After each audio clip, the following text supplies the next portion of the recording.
সারি খেতে খেতে ফজরের আজান দিয়ে দিলে করণীয় কি? সারি খেতে খেতে যদি ফজরের আজান দিয়ে দেয় এবং ওয়াক্ত হয়ে গেছে, ওয়াক্ত মতোই আজান দেওয়া হয়েছে, আজান দেওয়া হয়েছে তার মানে ওয়াক্ত হয়ে গেছে, তখন আপনি খাচ্ছেন, তাহলে সেই রোজা আপনাকে আবার রাখতে হবে, এই রোজা হয় নাই। কারণ সারি খেতে হবে ফজরের ওয়াক্ত হওয়ার আগে আগে।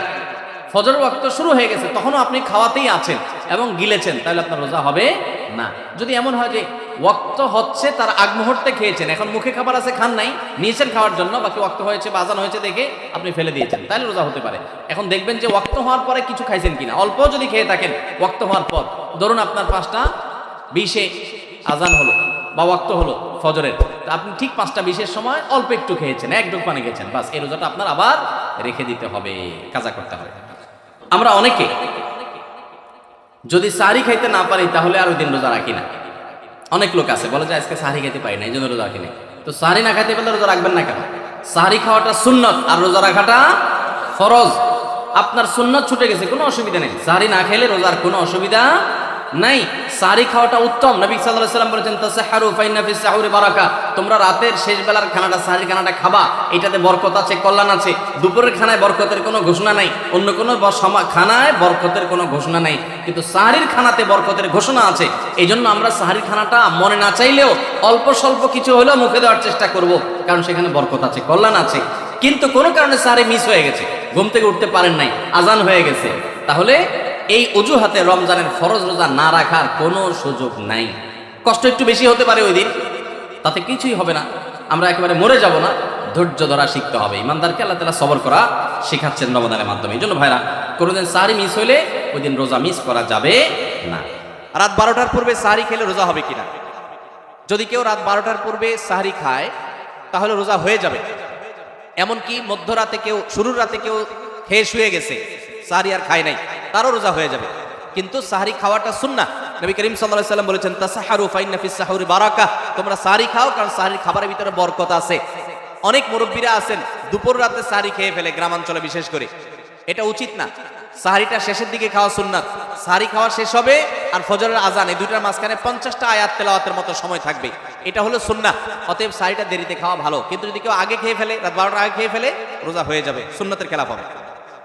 ভোর রাতে আমরা যখন সাহরি খাইতে উঠি, সাহরি খাওয়ার পর আমাদের মুখে রোজার নিয়ত করা লাগে, এটা আমরা অনেকে এখনো মনে করি।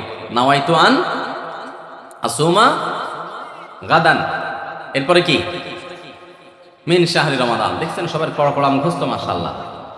হ্যাঁ, মাসনুন দোয়ার কথা যদি জিজ্ঞাসা করি তাহলে অনেকেই বলতে পারবেন না, কিন্তু যে দোয়ার কোনো ভিত্তি কোরআন হাদিসে কোথাও নাই, ওইটা সবার মুখস্থ। নকলটা সবার মুখস্থ, আসলটার খবর নাই।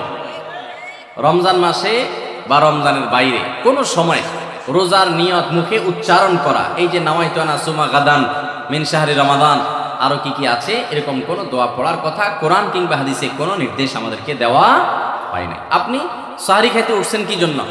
রোজা রাখার জন্য। রমজান রোজা রাখার উদ্দেশ্যে সাহরি খাইতে উঠছেন, বাস এটাই নিয়ত। নিয়ত মানে মনের উদ্দেশ্য, নিয়ত মানে কি মনের উদ্দেশ্য। অতএব সে উদ্দেশ্য আছে, তাতে নিয়ত হয়ে গেছে।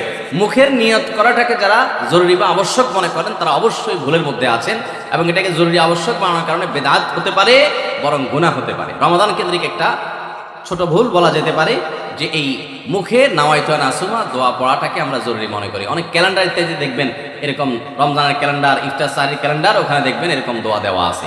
এই দোয়ার কোনো ভিত্তি কোরআন অথবা হাদিসে নাই। নকল জিনিস বোঝার একটা সহজ পদ্ধতি বলি, এই যে দোয়া আছে নাওয়াইতু আন আসুমা গাদান, এই দোয়ার শেষে হাদিসের কিতাবের নাম, বইয়ের নাম, হাদিস নম্বর, কোনো রেফারেন্স দেখবেন না। বুঝতে পেরেছেন? এটা হলো মেড ইন জিনজিরা জিনিস আইটেম যেরকম দেখেন না, ওই রকম। আমরা বেশিরভাগ মানুষ, শতকরা হয়তো 90%-এরও বেশি মানুষ, আমরা যারা রোজা রাখি, আমরা শুধুমাত্র পেটের রোজা করি। রোজাটা শুধু পেটের না ভাই, রোজাটা পুরো বডির, রোজাটা পুরো শরীরের, মাথা থেকে পা পর্যন্ত শরীরের প্রত্যেকটা অঙ্গের রোজা আছে। আমরা শুধু পান বা আহার থেকে, যৌনাচার থেকে বিরত থাকাটাকে রোজা মনে করি। আপনি চোখ দিয়ে মোবাইলে হারাম জিনিস দেখলেন, যেই মেয়েকে দেখা আপনার জন্য অ্যালাউড না, আপনি তার ছবি দেখলেন, ভিডিও দেখলেন, সেটা নাটকের নামে, সিনেমার নামে, কোনো ভিডিওতে, কোনো শর্ট ভিডিওতে, টিকটকে, কোনো জায়গায় আপনি দেখলেন, আপনি অনলাইনে অফলাইনে দেখলেন, তাহলে আপনার চোখের রোজা নষ্ট হলো। আপনার হাতের রোজা নষ্ট হবে যদি হাত দিয়ে কোনো গুনাহের কাজ করেন। পাও দিয়ে যদি কোনো অন্যায়ের পথে যান, পায়ের রোজা নষ্ট হবে। কান দিয়ে যদি আপনি মিউজিক শুনেন, আপনি গান শুনেন মিউজিক সহ, আপনি হারাম কিছু শুনেন, গীবত শিকায়াত শুনেন, তাহলে সেক্ষেত্রে কানের রোজা নষ্ট হবে। ঠিক একইভাবে আপনি মুখ দিয়ে খারাপ কোনো কথা বললেন, কটু কোনো কথা বললেন, গালিগালাজ করলেন, কারোর সাথে ঝগড়াঝাটি করলেন, তাহলে আপনার মুখের রোজা নষ্ট হবে। পুরো শরীরের প্রত্যেকটা অঙ্গ প্রত্যঙ্গের রোজা আছে। আমাদের রোজার দুইটা দিক, একটা হলো রোজার বডি, একটা হলো রোজার স্ট্রাকচার, আর একটা রোজার ফিনিশিং। স্ট্রাকচারটা দাঁড়াবে আপনি সবে সাদেক থেকে নিয়ে সাহারি থেকে নিয়ে ইফতারি পর্যন্ত আপনি কিছু পান করলেন না, আহার করলেন না, এবং যৌনাচার থেকে বিরত থাকলেন, বৈধ সেটা থেকেও বিরত থাকলেন, তাহলে আপনার রোজার স্ট্রাকচারটা দাঁড়িয়ে গেল। কিন্তু এই রোজা বা সিয়ামের ফিনিশিংটা হবে তখন যখন আপনার মাথা থেকে পা পর্যন্ত শরীরের প্রত্যেকটা অঙ্গ প্রত্যঙ্গের রোজা রাখবেন। শরীরের প্রত্যেকটা অঙ্গ প্রত্যঙ্গ থেকে যখন আপনি গুনাহ থেকে বাঁচাবেন, তখন আপনার রোজাটা পূর্ণতা পাবে। নবী করিম সাল্লাল্লাহু আলাইহি ওয়াসাল্লাম বলেছেন, বুখারীর হাদিস, মাল্লাম ইয়াদা কাওলা যুরি ওয়াল আমাল বি ওয়াল জাহল ফালাইসা লিল্লাহি হাজাহ আন ইয়াদা তাআমাহু ওয়া শারাবা। যে ব্যক্তি রোজা রেখে মিথ্যা কথা বাদ দিল না, রোজা রাখছে আবার মিথ্যা কথা বলে, আবার যে ব্যক্তি মিথ্যা কাজ, প্রতারণা, 2 নম্বরে এই সমস্ত বাদ দিল না রোজা রেখে, যে ব্যক্তি মূর্খতা সুলভ কাজ করলো, এই ব্যক্তি রোজা রাখে উপবাস থাকায় আল্লাহর কোনো ঠেকা পড়ে নাই, অর্থাৎ তার নিজের কোনো লাভ হয় না, তাহলে এটা উপবাস থাকা ছাড়া আর কি। ঠিক একইভাবে নবী করিম সাল্লাল্লাহু আলাইহি ওয়াসাল্লাম বলেছেন, কোনো ব্যক্তি রোজাদার অবস্থায় কেউ যদি তার সাথে বিবাদে লিপ্ত হতে আসে, ঝগড়া করতে আসে, সে বলবে ইন্নী সায়েম, তোমার কথার বহুত জবাব দেওয়ার ছিল, কিন্তু আমি রোজাদার আছি, সো আমি তোমার সাথে কথা বাড়াতে চাই না। ভাইরা আমার, আমাদের রোজার সবচেয়ে বড় ভুল যদি আপনি আমাকে জিজ্ঞেস করেন, তো আমি বলবো সবচেয়ে বড় ভুল হলো যে আমরা রোজা রেখে নানান পাপাচারে লিপ্ত হই, নানান গুনাহে লিপ্ত হই। আমরা রোজা শুধু পেটের রাখি, আমরা আমাদের শরীরের অন্যান্য অঙ্গ প্রত্যঙ্গের রোজা রাখতে পারি না।